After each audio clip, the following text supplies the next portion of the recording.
forme électrique, thermique ou optique, il va y avoir un déplacement d'un électron de la bande de valence vers la bande de conduction. Donc cet électron va avoir une énergie qui va lui permettre donc de passer d'un niveau à un autre. Et dès qu'il est dans la bande de conduction, on dit de lui que c'est... On vous entend mal, madame. Vous m'entendez mal ou pas clairement?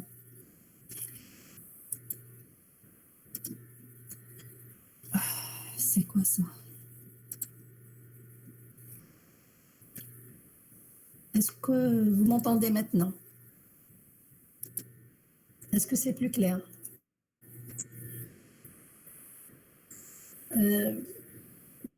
La demoiselle tout à l'heure qui m'avait dit merci, Abeille. Bon, elle n'est plus là. Donc, on reprend.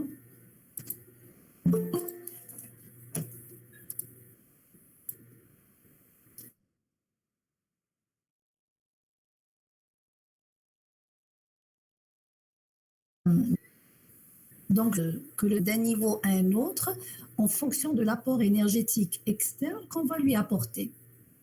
Donc, si je suppose que cet apport énergétique est un courant électrique, d'accord? Donc, ce courant électrique va donner une énergie pour un électron qui est dans la bande de valence. Et donc, cette énergie va se transformer en un déplacement vers la bande de conduction. Lorsque cet électron devient libre, il a une énergie supérieure, ce qu'on appelle un trou. En anglais, on l'appelle le hole, ça veut dire le trou, placement d'un électron. Et du coup, pas dire qu'on a créé un électron, mais on a créé une paire électron-trou. Dès qu'il y a un déplacement d'un électron, je dois lui associer un déplacement d'un trou dans l'autre sens. D'accord? Si l'électron est arrivé dans la bande de conduction, c'est qu'il a trouvé un trou se loger. D'accord? Ce trou, occupé maintenant par un électron, va se retrouver dans la bande de valence. Donc c'est pour ça qu'on dit que le déplacement des électrons est inverse au déplacement des trous. D'accord? Donc dès que l'électron est dans la bande de conduction, on dit qu'il est libre. S'il est libre, il va participer au phénomène de la circulation du courant dans n'importe quel réseau. D'accord? Cet apport énergétique peut être une lumière. C'est ce qu'on observe dans les capteurs optiques. Ça veut dire que la lumière, elle va être absorbée par ce matériau, elle va venir vers la bande de valence et l'énergie de la lumière va être restituée à un électron. D'accord? Comme on dit, rien ne se perd, tout se transforme. Donc cette énergie de la lumière va être transformée en un déplacement des électrons de la bande de valence vers la bande de conduction. Ça peut être aussi un apport énergétique externe thermique. Ça veut dire un apport sous forme de chaleur. Donc, qui dit chaleur, donc dit des électronjoules. Donc, c'est une énergie. Elle va être absorbée par l'électron et du coup, il va avoir une énergie supérieure également qui va lui permettre de passer vers la bande de conduction. Donc, c'est pour ça que je parle d'un apport énergétique externe sous plusieurs formes. L'essentiel, c'est que l'électron ait suffisamment d'énergie pour quitter le noyau et se retrouver libre dans le réseau. J'espère que c'est clair. Hein? Là maintenant, regardez, avant de passer au suivant, vous voyez quand on schématise les bandes de conduction, les bandes de valence, on les schématise comme étant des bandes plates. D'accord? Alors pourquoi on dit bande? Parce que c'est plusieurs niveaux d'énergie. Regardez, ça démarre à une certaine valeur et ça s'arrête à une autre valeur. La bande de valence, donc c'est pas une énergie bien précise, c'est plusieurs emplacements énergétiques. Madame. Voilà. Madame, s'il vous plaît, qu'un des étudiants parle de accepter. Écoutez, je vous ai envoyé une invitation la boîte email pour éviter cela. Ça veut dire que vous connectez la boîte email, vous appuyez, vous rentrez directement vers la réunion. Et tout ça, c'était pour éviter justement le... Bon, une fois arrivé, je vais leur dire. Alors, ceux qui viennent d'arriver, donc je précise que j'envoie des invitations personnalisées dans la boîte de chacun d'entre vous. Et c'est pour éviter que vous me demandiez à chaque fois l'autorisation de participer à la réunion. D'accord? Je ne sais pas, peut-être qu'il y en a certains de vous qui sont en train de partager le lien. Or, ce que je voudrais que vous fassiez, en tout cas la prochaine fois, c'est d'accéder à votre boîte email et d'activer directement l'accès à la réunion.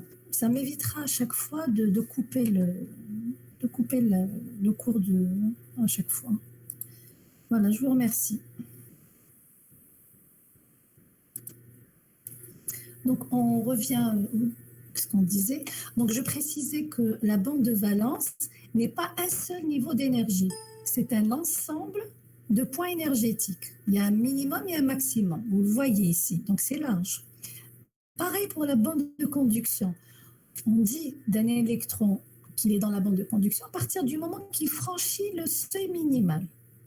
Dès qu'il est là, il est en liberté. Là aussi, là aussi. OK? Donc, tant qu'il a cette énergie, il n'y a pas de problème.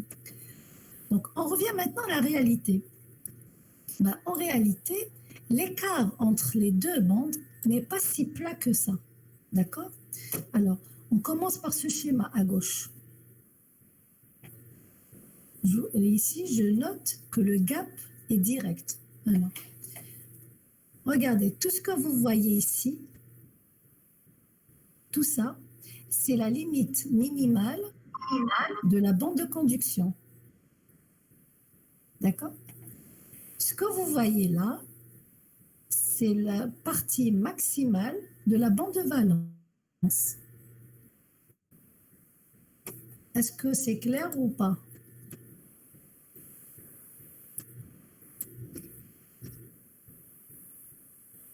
كنت تشوفوا لا لا لا Non, madame. ما كنتش تشوفوا le diapo. Si, madame, elle a joué. Ah d'accord, donc vous n'avez pas compris. Oui, bon, madame. D'accord. Le jeune homme qui m'a dit non, ça veut dire qu'il voit, il n'a pas compris, mais il ne voit pas. Répondez s'il vous plaît. Donc je reprends, allez. Je disais que la bande de valence est séparée de la bande de conduction. Donc vous voyez ici, j'ai noté EG. EG, c'est le gap, donc c'est l'écart entre la bande de valence et la bande de conduction. Quand on schématise les deux, généralement, on met un trait droit. On disait que c'était plan.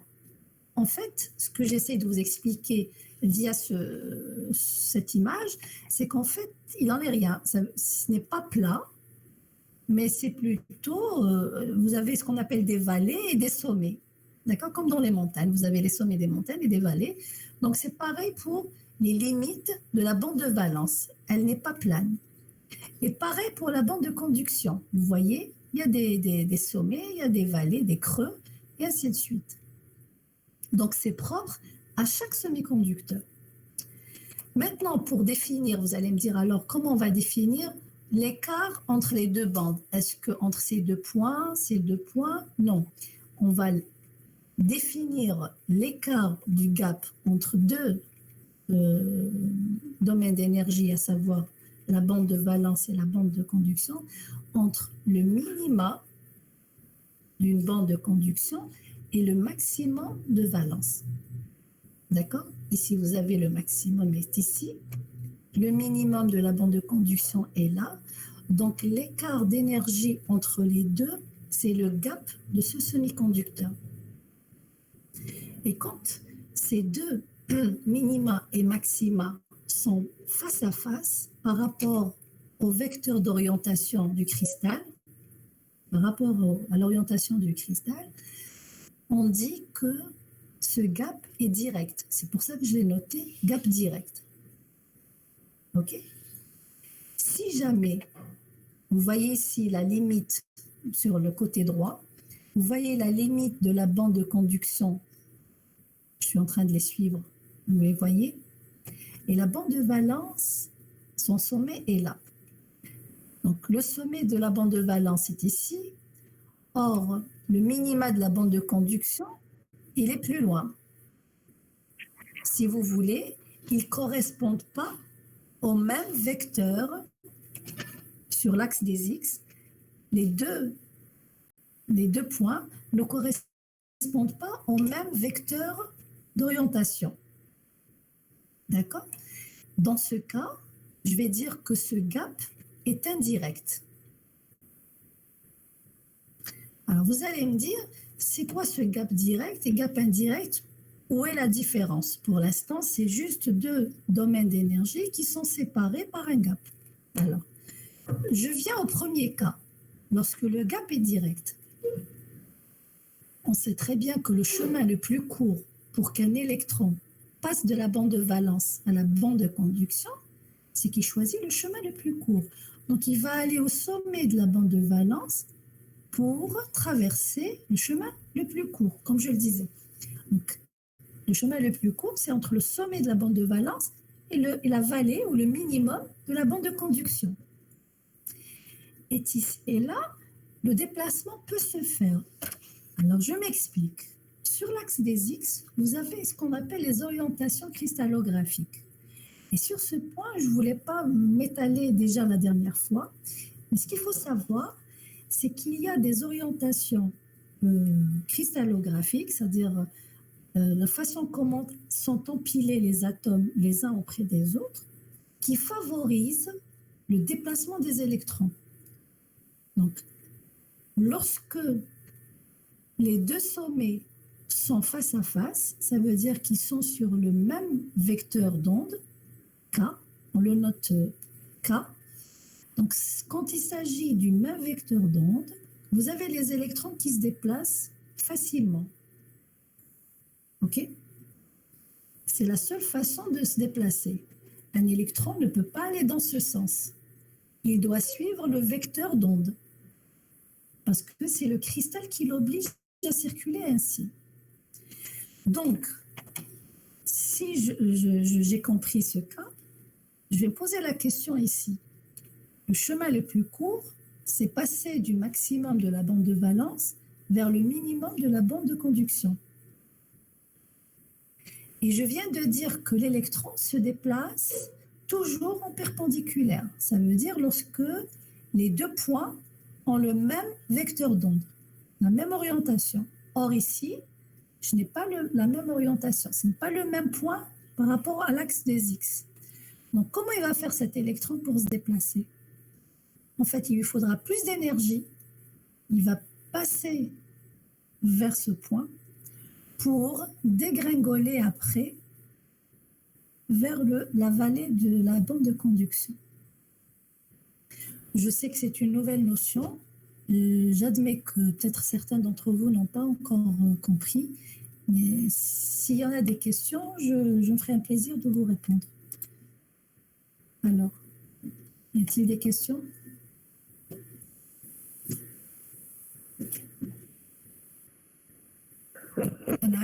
مدام، هاد لي كورب هادوما دونك في بلايص مرا من السيمي كونديكتور هذا اللاكس هذا اكس وشنو هو ما فهمتوش. هادو ما حبيتش ندخل لكم بزاف في لي ديتاي. C'est de la cristallographie. C'est une spécialité تاع les chimistes كتار. Mais ce qu'il faut savoir, si vous vous rappelez, je vous ai montré la dernière fois la maille élémentaire. Comme c'est une petite maille, c'est la plus petite, qui se répète de façon régulière. Un cristal. Ça. هذه تقدر la même molécule نقدر نحطها de façon différente. Par exemple, j'ai donné l'exemple, je ne sais pas si vous étiez présent la semaine passée, j'ai pris l'exemple des morceaux de sucre. Comme si vous les empilez les uns auprès des autres, vous allez avoir une orientation.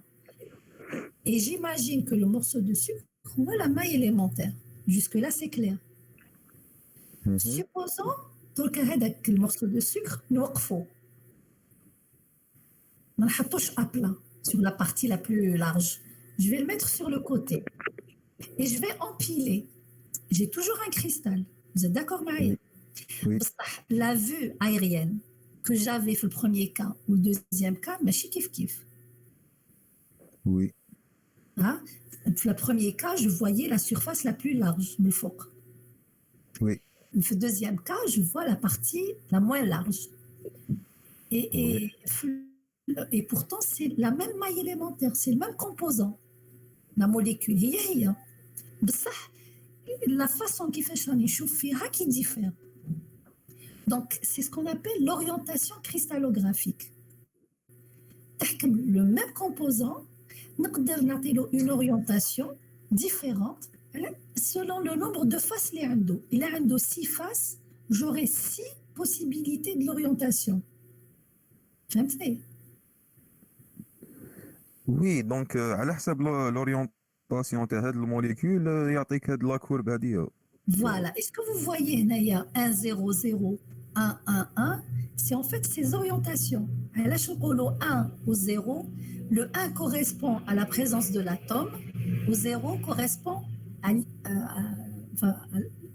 L'absence. l'absence, pardon, oui, l'absence de l'atome. Donc كل ما يكونوا كاينين des atomes Donc, يطلع هذاك النيفو هذا. voilà, le nombre d'orientations, c'est 3 factoriels, avec 3 chiffres. Premier, deuxième, troisième. كل مرة عندك le 1, 0, 0, عندك le 1, 0, 1, le 1, 1. Chaque orientation a son chiffre. Est-ce que فهمتني à peu près? Bon, pour vous dire, c'est un module à part dans la cristallographie. Hein. Vous pouvez chercher sur le net et tout. Donc, responsable على هاد لا كورب هادية سي لا بريزونطاسيون دي زاتوم على حسب واش راني نشوف. Absolument, absolument. وين كاين زيرو راه يحبط. Voilà. وين كاين الآن راهو لورج. Oui, mais هادي c'est propre à chaque semi-conducteur. كل واحد كيفاش se présente la bande تاعو. علاش ما كاين وين تكون كاينه اتوم وما يكونش وتكون لا كورب شغل حبطه. Absolument, absolument. هنا برك c'est un hasard في le cas اللي خديناه parce que خدينا le silicium et le germanium. D'accord. Mais كاين des mélanges de semi-conducteurs اللي ما طيحلكش كيف كيف. Oui. Merci. D'accord. Je vous en prie. J'espère que c'est clair pour tout le monde. Sinon, je peux répondre encore à vos questions. Hein.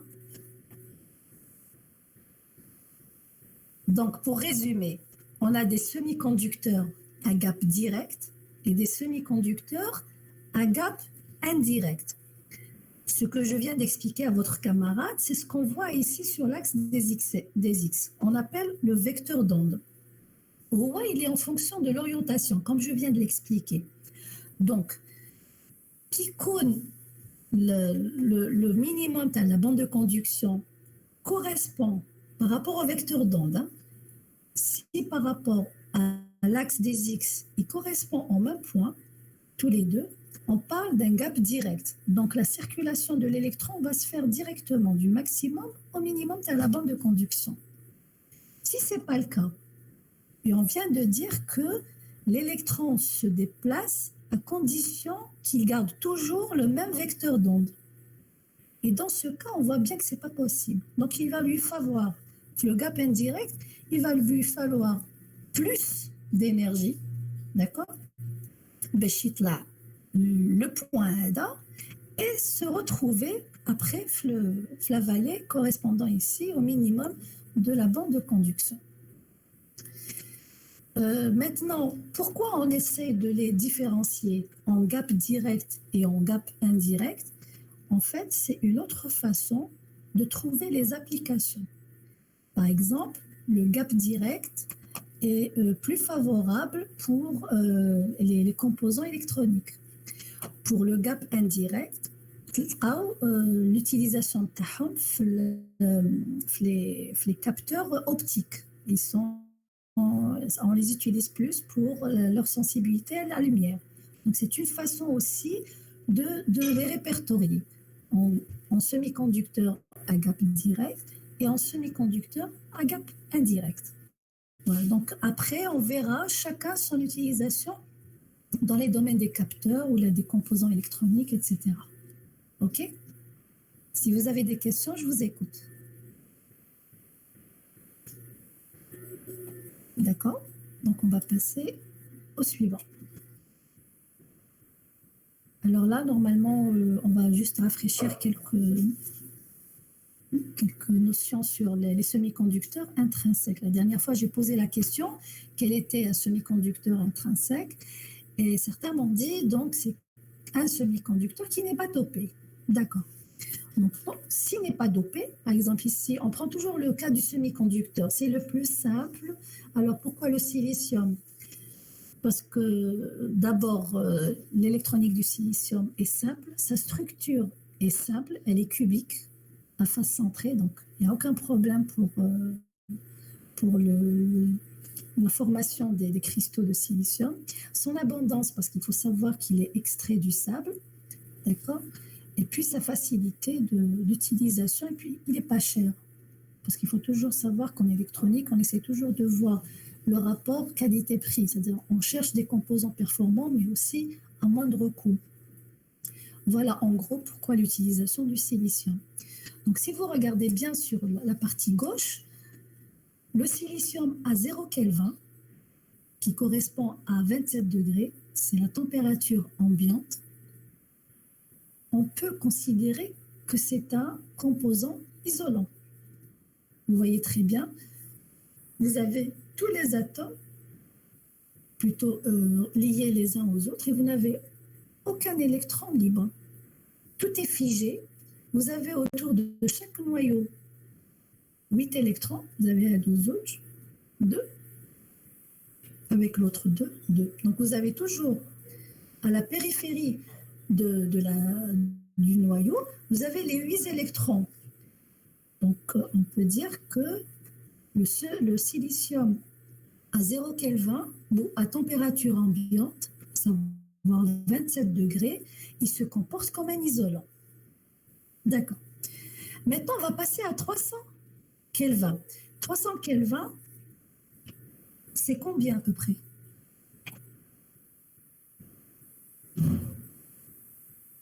Vous êtes là? 27 degrés, madame. 27 degrés. Donc, l'année contralta. À 0 Kelvin, j'étais à combien? À 0 Kelvin. C'est moins 200. Exactement. Donc, 73. voilà. J'étais en train de dire n'importe quoi. D'accord? Donc, en basse température inférieure à 0, à moins 200, vous avez le silicium qui se comporte comme un isolant. OK? On avait dit qu'il y avait les 8 électrons autour du noyau et du coup, il n'y avait aucune circulation d'électrons entre un atome et un autre. Ça, c'est clair. Maintenant, à température ambiante, 27 degrés, donc 300 Kelvin, qu'est-ce qui va se passer? Il y a ce qu'on appelle une agitation thermique. D'accord? Donc, 27 degrés, c'est pas rien, c'est une température qui va donner de l'énergie. Et tout à l'heure, quand j'ai parlé d'énergie externe, j'ai cité 3 types, soit électronique, soit thermique, soit optique. D'accord? Donc, cette agitation thermique, c'est-à-dire que sous l'effet de la chaleur, l'électron va bouger sur place. D'accord?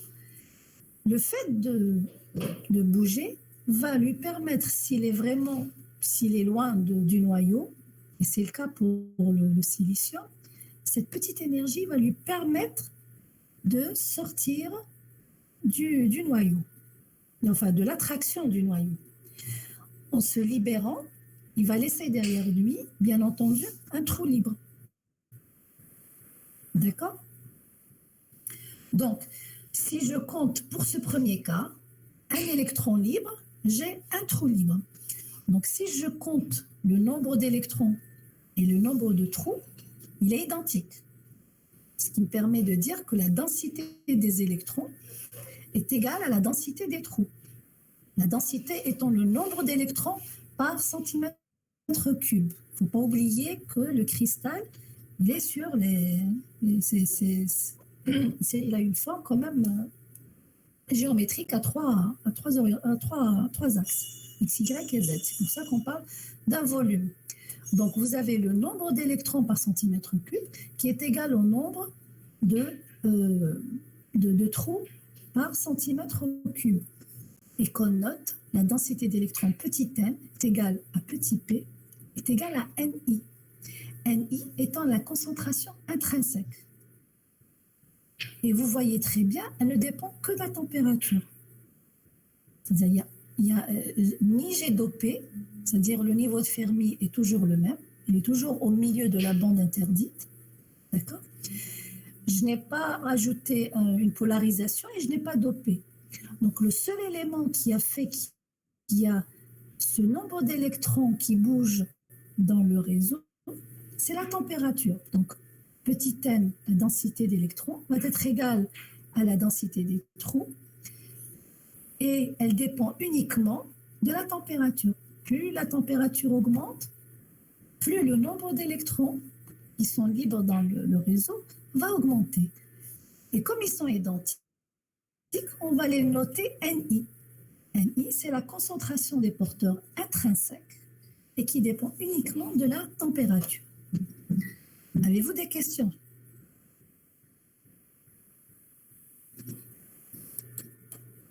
Pas de questions? Moustapha, oui.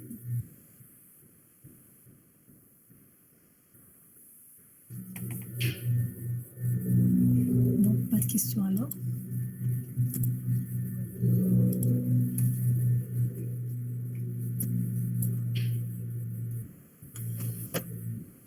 Je vais vous donner juste des exemples ici. Pour un semi-conducteur intrinsèque, donc à 300 Kelvin, ça veut dire à température ambiante. Pour le silicium, NI est autour de 1,45 10 puissance 16 électrons par mètre cube ou 1,45 10 puissance 16 trous par mètre cube. On avait dit que le nombre d'électrons est égal au nombre de trous.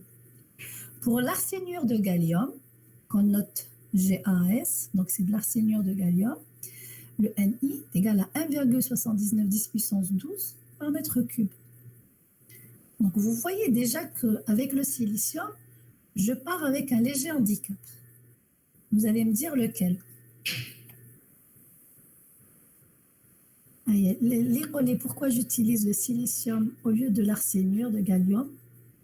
Malgré que le nombre d'électrons au départ est inférieur à l'arséniure de gallium par rapport au silicium, Nathalie a un point ziadaï. Deux points.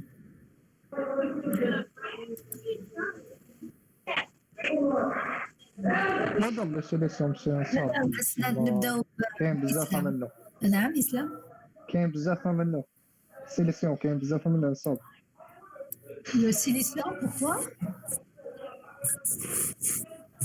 كاين صعب كاين بزاف منه كاين بزاف منه والارسينيور دو gallium c'est quoi le problème ما كاش بزاف منه ماشي على حساب لا فورم جيومتريك تاعو مدام. لا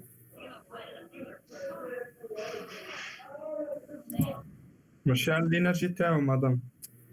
quelle énergie الانرجي دو كاب. qui c'est qui parle عادل مدام. عادل comment والي. عادل وعلي oui vous qui m'appelez vous brûlez c'est exactement cela donc répétez votre réponse. Voilà pour l'énergie de gap. L'énergie de gap de silicium est meilleure que du germanium. Meilleur. Madame, c'est l'inverse. Ah, l'inverse. مدام supérieur مدام Elle est supérieure. Et quand supérieur elle est supérieure,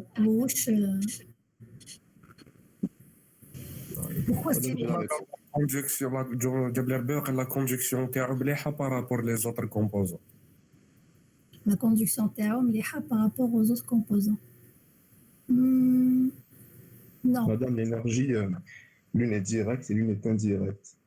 Pour le GAAS, elle doit être directe.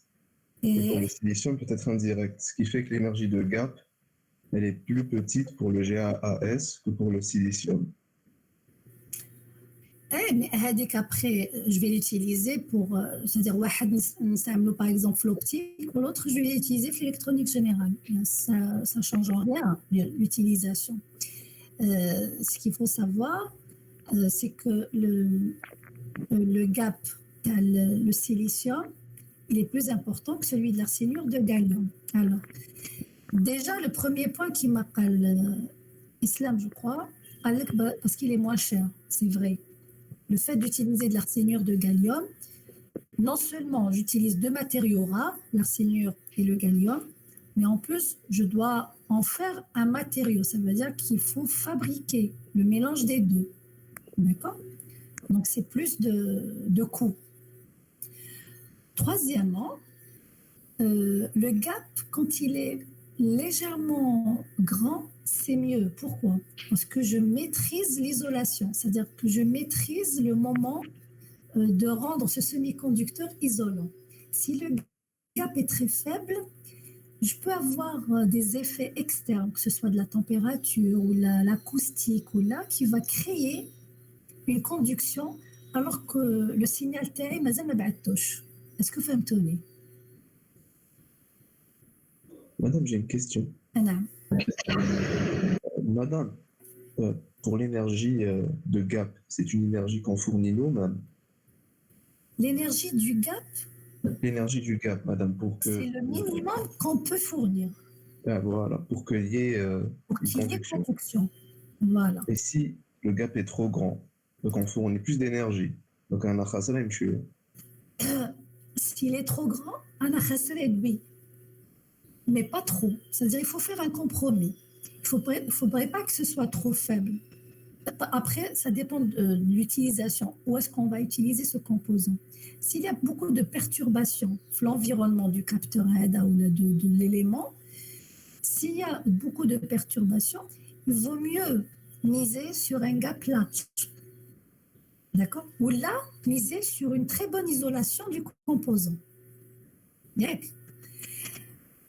Par contre, si j'utilise un gap très large, il y aura un autre problème. Il me faudra une plus forte énergie. Donc, là, je vais avoir un composant énergivore. C'est-à-dire qu'il va utiliser beaucoup plus d'énergie que la moyenne. Donc, qu'est-ce qu'on va faire? Faire un compromis entre un gap moyen. Et généralement, si le silicium est utilisé, c'est parce qu'il offre les deux. C'est-à-dire son gap n'est pas trop mince ni trop large.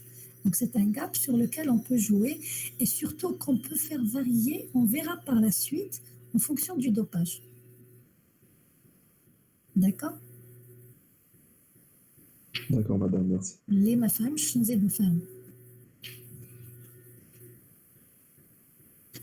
Mais le premier point est l'islam, parce que c'est lui qui a parlé surtout du coup. C'est la plus... Madame, Naam. madame, j'ai pas compris. Aïe, qu'est-ce que vous n'avez pas compris exactement? On a parlé de beaucoup de choses. Vous pouvez répéter, madame? L'énergie de gap quand il est grand ou bien Ah, inférieur. d'accord. On va reprendre ici. Maintenant. Vous voyez l'image?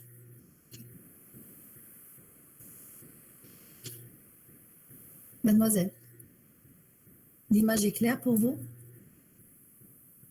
Oui, madame. D'accord. Donc, vous avez les deux bandes qui sont séparées par le Oui, gap. madame. C'est ça le gap. Non? C'est l'écart entre les deux. Si l'écart est trop faible, d'accord? S'il est trop faible, qu'est-ce qui va se passer? N'importe quel bruit externe. Qu'est-ce que j'appelle bruit?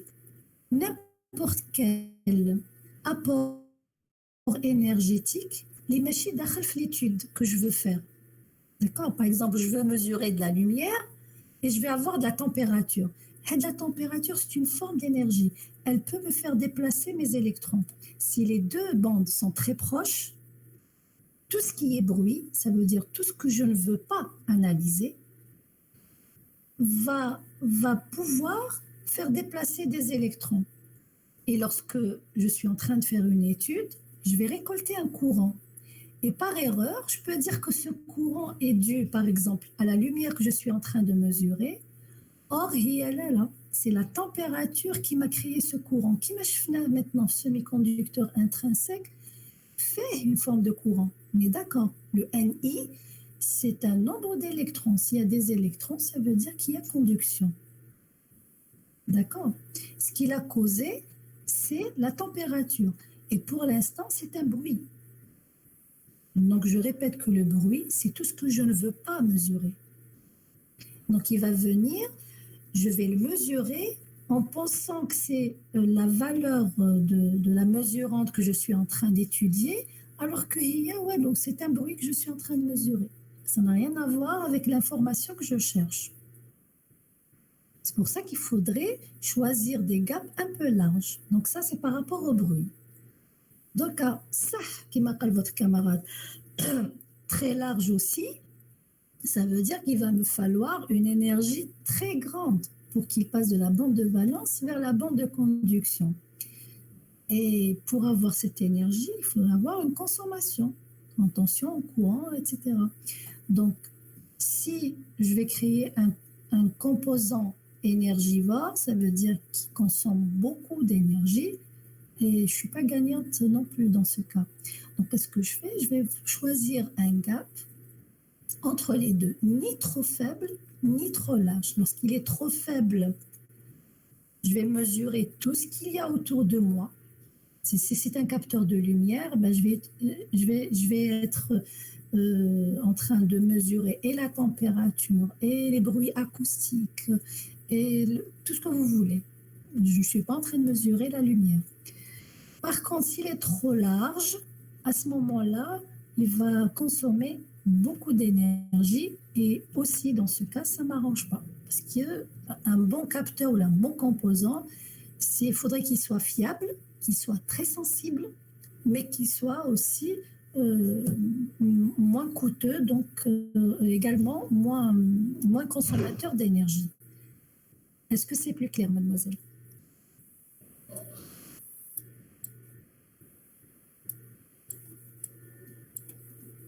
Elle est encore là, la demoiselle?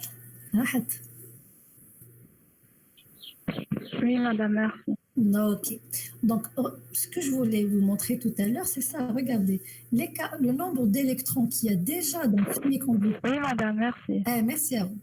Donc, je disais, regardez là, le semi-conducteur, à savoir le silicium, a un nombre quand même 10 puissance 4 de plus que l'arsénure de gallium. Alors, cette présence d'électrons, pour réaliser n'importe quel composant, c'est un courant déjà qui existe dans le matériau. Au Mazel, je n'ai pas encore mesuré ce que je cherche à mesurer, ce qu'on appelle la mesurante, le mesurante plutôt. D'accord? Donc, ce courant, je dois faire de sorte, par la suite, à le compenser. Ça veut dire que la mesure TAI tibda à partir de 1,45 10 puissance 16 mètres cubes, mais en termes électroniques. Ça veut dire quand je vais le changer en courant, l'équivalent en courant, tout ce qui est en dessous, je ne le prendrai pas en considération. Est-ce que vous me tenez? Et malgré cet handicap, eh ben on le choisit, parce qu'il est plus simple. Et on a parlé des gaps, etc. etc. L'arsénure de gallium, de par son prix et son coût, etc., on va l'utiliser. Mais on va l'utiliser dans des composants plus sensibles, peut-être. Mais je suis peut-être, c'est sûr. Et aussi, bon, il sera coûteux, ça c'est sûr, mais ça sera des trucs de précision. D'accord? Donc, ça ne veut pas dire qu'on ne l'utilise pas, mais il est utilisé. Mais le plus couramment utilisé, c'est-à-dire pour tout ce qui est pour l'utilisation publique, le silicium est le premier sur le podium. D'accord?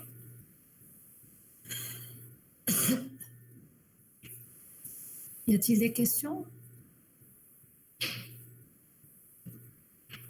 Pas de questions? On parle maintenant de ce produit N fois P.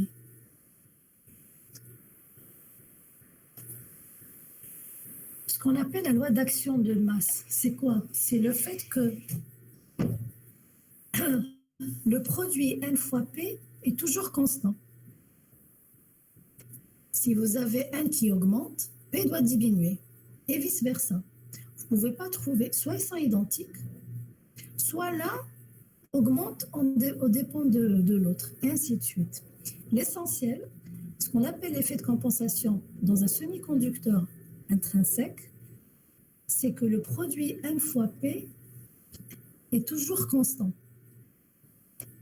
D'accord? Donc, c'est une propriété de semi-conducteur intrinsèque et est égal à NI au carré. Donc, ici, on va expliquer cette génération des paires électrons-trous. Donc, vous avez la limite de la bande de valence ici, et vous avez la limite minimale de la bande de conduction. Ce qu'on est en train de répéter depuis tout à l'heure, c'est que pour qu'il y ait conduction dans un semi-conducteur, il faudrait que l'électron qui était là, logé dans ce trou, doit avoir l'énergie nécessaire pour se déplacer vers la bande de conduction. Il faut savoir que l'énergie de la bande, l'écart d'énergie entre les deux bandes pour le silicium est de 1,12 électronvolts. D'accord? Elle peut varier, mais très peu, après, en fonction du dopage. D'accord. Donc, vous avez une certaine population de trous libres en fonction de l'énergie, au niveau de la bande de valence. Et vous avez une certaine population libre en fonction de l'énergie qu'on est en train de soumettre, à laquelle on est en train de soumettre le semi-conducteur au préalable. D'accord. Ce qu'on appelle la génération thermique. On en a parlé tout à l'heure. On avait dit qu'il suffit qu'il y ait une petite augmentation de la température, c'est-à-dire à l'ambiante, et vous aurez un électron qui va se déplacer de la bande de valence vers la bande de conduction. Donc, dans son déplacement, donc, je reviens en arrière. Voilà, ici. Lorsque cet électron va se déplacer, il peut, au cours de son déplacement, percuter un autre électron. Si l'énergie est suffisante, elle peut décrocher cet électron. D'accord? La température, comme elle a décroché cet électron, elle peut en décrocher d'autres. Jusque-là, c'est clair. Je reviens au schéma. Lorsque cet électron est en train de circuler dans le réseau, il se pourrait qu'il rencontre un trou. Qu'est-ce qui va lui arriver? Il va se reloger dans ce trou. Il n'a plus cette énergie au préalable qui lui a été donnée par la température. Il va se recombiner. D'accord? Et c'est cet équilibre qui va être gardé dans un semi-conducteur intrinsèque. D'accord? Donc, soit on a ce qu'on appelle une génération thermique, donc c'est le fait de libérer des électrons dans le semi-conducteur, soit des recombinaisons, mais le tout reste dans un certain équilibre à l'intérieur du semi-conducteur. Est-ce qu'il y a des questions?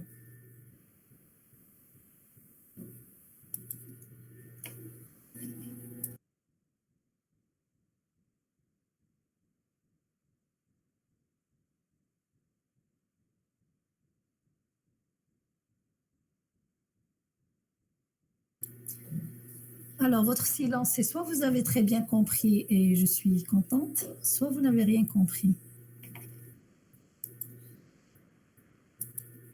Alors, des questions?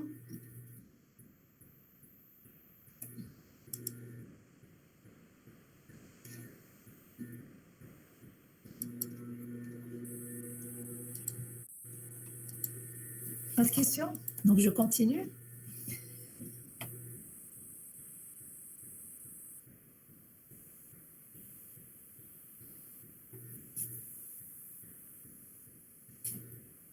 Donc, quelle serait cette probabilité? Parce qu'on parle de probabilité. Il faut savoir que la présence d'électrons dans la bande de conduction n'est pas une science exacte. C'est des probabilités.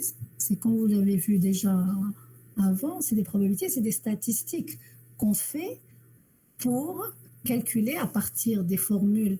La plus connue, c'est la formule de Fermi-Dirac qui suppose que au-dessus du niveau de Fermi, vous avez une probabilité d'un demi et en dessous d'un autre un demi. D'accord? C'est la probabilité au total.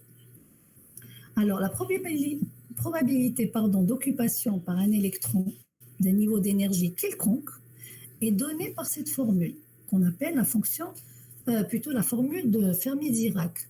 Je vous dis que cette formule, elle est vérifiable lorsque T est égal à 300 Kelvin. La constante de Boltzmann fois la température ambiante, quand on fait le calcul, elle tourne autour de 25 milliélectronvolts. D'accord? On appelle ça le potentiel thermique. C'est une constante. À 27 degrés, bien entendu. Si ce n'est pas le cas, il faudra remplacer donc par la température que vous avez lors de la mesure. Donc, si je remplace ici la température à 0 Kelvin, cette probabilité est égale à 1. Quelle constante de Boltzmann? C'est 3 10 puissance moins 34. Enfin, 2,26 10 puissance moins 34, quelque chose comme ça. D'accord? Ne vous inquiétez pas s'il y a eu de calcul.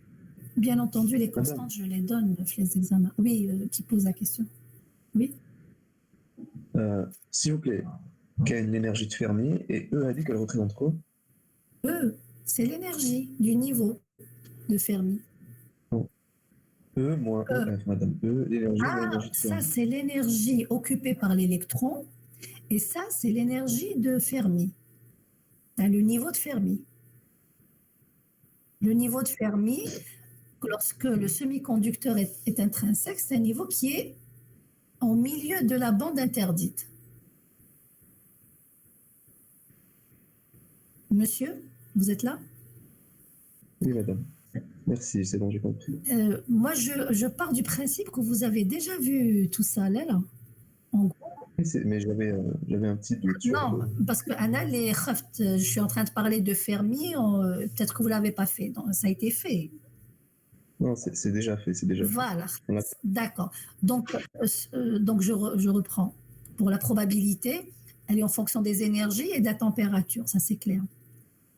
Je pensais que ça a été fait, donc je revenais juste en surface, mais je reprends.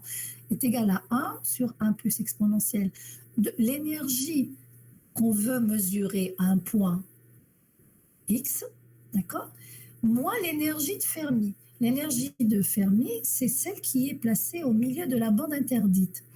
K, c'est la constante de Boltzmann, elle est autour de 10 puissance moins 34. Et vous avez la température, bien entendu, en Kelvin, c'est la température ambiante. Ambiante pour ce cas, parce qu'on parle d'un intrinsèque.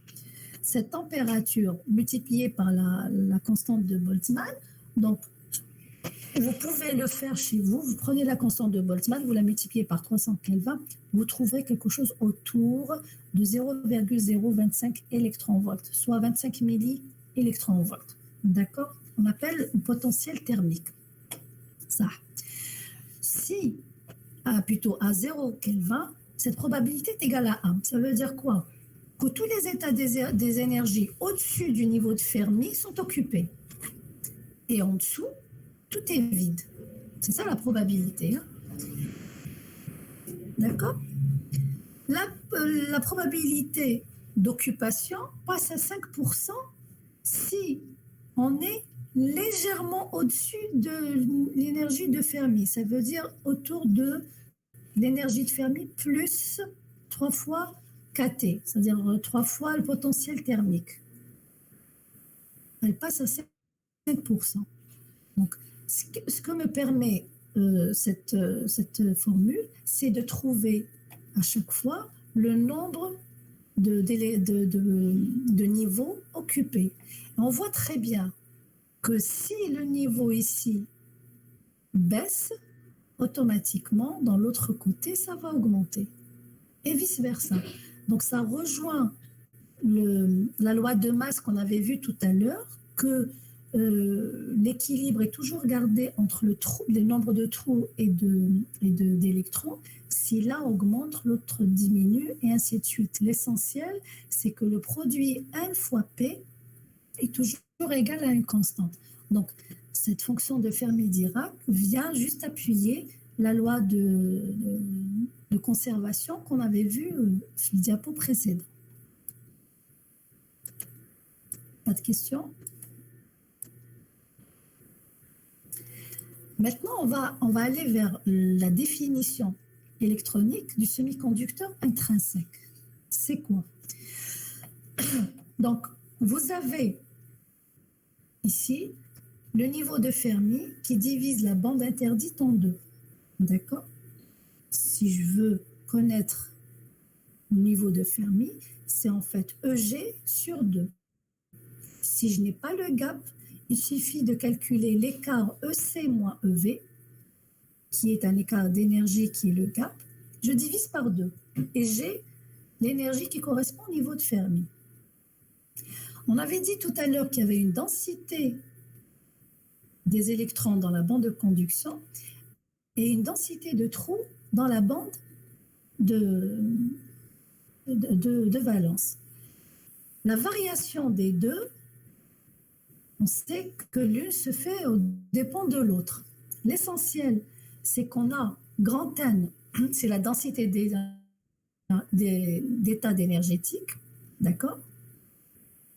Cette densité d'état correspond donc aux places disponibles pour les porteurs de charge dans chaque bande de conduction.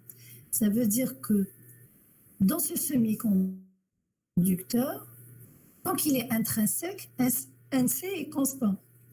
Si je le dope en type N, le NC va augmenter parce que là, je vais créer des états énergétiques nouveaux dans la bande de conduction.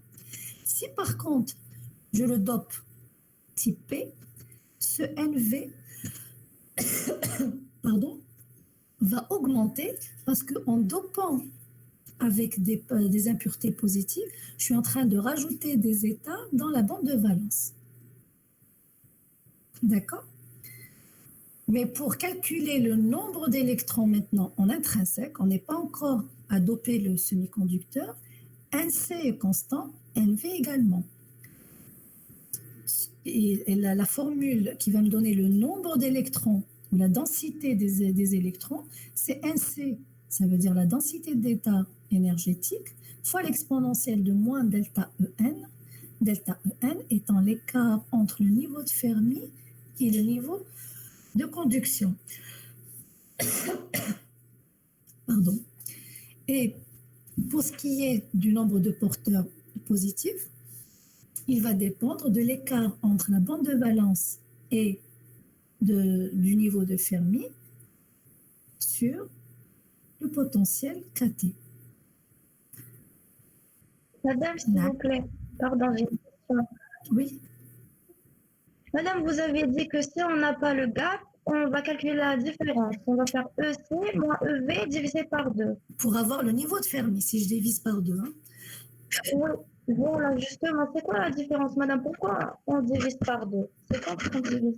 Parce que le niveau de Fermi, tant qu'on est à l'équilibre, on est au milieu du niveau de Fermi. On est au milieu, pardon, du gap. Je m'explique. On avait vu la probabilité tout à l'heure. La probabilité, elle est soit de 1, soit de 0. Soit il y a présence, soit il n'y a pas de présence. Et on a remarqué que dès qu'on dépasse le niveau de Fermi, on peut considérer, je dis, que l'électron est déjà dans la bande de conduction. Est-ce que vous comprenez? Tant que l'énergie à l'électron n'a pas atteint le niveau de Fermi, on le considère dans la bande de valence. Mais s'il a déjà une énergie qui le ramène vers le niveau de Fermi, on peut le considérer déjà dans la bande de conduction. C'est la probabilité de Fermi-Dirac qui me permet de dire ça. Il suffit pas que je dépasse le niveau de Fermi. Et cet écart delta ON est généralement très faible. Il peut arriver ici. C'est ça la probabilité. Je ne dis pas que c'est vérifiable à 100%, mais il y a des cas où il y a le haq. Niveau de Fermi, c'est bon. On dit qu'il est dans la bande de conduction. D'accord? D'accord. Et quand on dope, pour aller un peu plus loin, puisque déjà, surtout le dopage, lorsqu'on dope, qu'est-ce qu'on fait? Quand on dope type 1, vous voyez que le niveau de Fermi se déplace vers la bande de conduction, n'est-ce pas? Ça veut dire que je suis en train de lui donner plus de chances. Une fois il a le niveau de Fermi, je suis certaine qu'il est dans la bande de conduction. Et lorsqu'on dope type P, qu'est-ce qu'on fait? On est en train de faire descendre le niveau de Fermi vers la bande de valence. C'est pour ça qu'on dope. D'accord? Mais quand le niveau de Fermi est au milieu, dans le cas intrinsèque, j'ai une probabilité sur 2. S'il est au niveau de Fermi, alors la bande de conduction. Est-ce que c'est un peu plus clair, mademoiselle? Oui, madame. Je vous remercie. Bon, je vais essayer de détailler le point la prochaine fois. Je crois qu'il est déjà 11 heures. Je vous remercie pour votre présence et n'hésitez pas à envoyer vos questions. Je vous parle sérieusement. Si vous avez des questions ou là des points que vous voulez qu'on éclaircisse un peu plus, je le ferai avec plaisir pendant le cours ou vous répondre ou là vous envoyer des documents, etc. D'accord? Merci, Je madame. vous dis à la semaine prochaine, enfin à mercredi normalement, à la technologie, n'est-ce pas? Donc je vous revois mercredi, Inch'Allah. Allez, au revoir à tous. Au revoir. Merci, madame.